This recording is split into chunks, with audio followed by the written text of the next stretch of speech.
La Genèse, chapitre 26. Il y eut une famine dans le pays, outre la première famine qui eut lieu du temps d'Abraham. Et Isaac alla vers Abimélec, roi des Philistins, à Guérar. Et l'Éternel lui apparut et dit, « Ne descends pas en Égypte, demeure dans le pays que je te dirai. Séjourne dans ce pays-ci.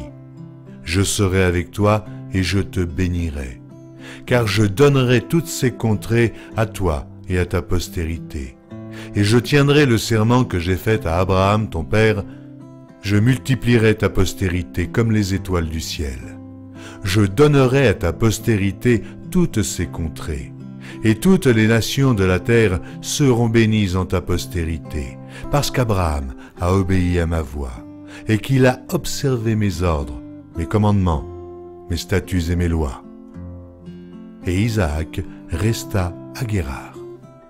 Lorsque les gens du lieu faisaient des questions sur sa femme, il disait « C'est ma sœur », car il craignait en disant « ma femme » que les gens du lieu ne le tuassent parce que Rebecca était belle de figure.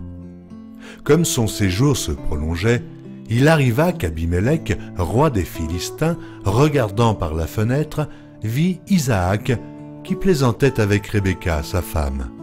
Abimélec fit appeler Isaac et dit « Certainement c'est ta femme. Comment as-tu pu dire c'est ma sœur » Isaac lui répondit « J'ai parlé ainsi de peur de mourir à cause d'elle. » Et Abimélec dit « Qu'est-ce que tu nous as fait ? Peu s'en est fallu que quelqu'un du peuple n'ait couché avec ta femme, et tu nous aurais rendus coupables. » Alors Abimélec fit cette ordonnance pour tout le peuple. Celui qui touchera à cet homme ou à cette femme sera mis à mort.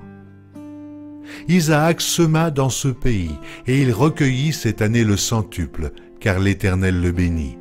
Cet homme devint riche, et il alla s'enrichissant de plus en plus, jusqu'à ce qu'il devint fort riche. Il avait des troupeaux de menu bétail et des troupeaux de gros bétail, et un grand nombre de serviteurs. Aussi, les Philistins lui portèrent envie.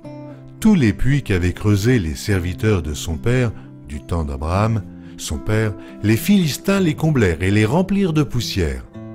Et Abimélec dit à Isaac, « Va-t'en de chez nous, car tu es beaucoup plus puissant que nous. » Isaac partit de là et campa dans la vallée de Guérar où il s'établit. Isaac creusa de nouveau les puits d'eau qu'on avait creusés du temps d'Abraham, son père, et qu'avaient comblés les Philistins après la mort d'Abraham. Et il leur donna les mêmes noms que son père leur avait donnés. Les serviteurs d'Isaac creusèrent encore dans la vallée, et y trouvèrent un puits d'eau vive. Les bergers de Guérar querellèrent les bergers d'Isaac en disant « L'eau est à nous ». Et il donna au puits le nom d'Essek, parce qu'ils s'étaient disputés avec lui. Ses serviteurs creusèrent un autre puits au sujet duquel on chercha aussi une querelle, et il l'appela Sitna. Il se transporta de là et creusa un autre puits pour lequel on ne chercha pas querelle, et il l'appela Rehoboth, car, dit-il, « L'Éternel nous a maintenant mis au large et nous prospérons dans le pays. » Il remonta de là à Beersheba. L'Éternel lui apparut dans la nuit et dit, « Je suis le Dieu d'Abraham, ton père. Ne crains point, car je suis avec toi. Je te bénirai et je multiplierai ta postérité à cause d'Abraham, mon serviteur. » Il bâtit là un autel, invoqua le nom de l'Éternel et y dressa sa tente. Et les serviteurs d'Isaac y creusèrent un puits. Abimélec vient de Guérar auprès de lui avec Ahuzat, son ami, et Picol, chef de son armée. Isaac leur dit, « Pourquoi venez-vous vers moi, puisque vous me haïssez et que vous m'avez renvoyé de chez vous ?» Ils répondirent, « Nous voyons que l'Éternel est avec toi. C'est pourquoi nous disons qu'il y ait un serment entre nous et toi, et que nous fassions alliance avec toi. Jure que tu ne nous feras aucun mal, de même que nous t'avons point maltraité, et que nous t'avons fait seulement du bien, et que nous t'avons laissé partir en paix. Tu es maintenant béni de l'Éternel. » Isaac leur fit un festin, et ils mangèrent et burent. Ils se levèrent de bon matin, et se lièrent l'un à l'autre par un serment. Isaac les laissa partir, et ils le quittèrent en paix. Ce même jour, des serviteurs d'Isaac vinrent lui parler du puits qu'il creusait, et lui dirent « Nous avons trouvé de l'eau ». Et il appela Shiba.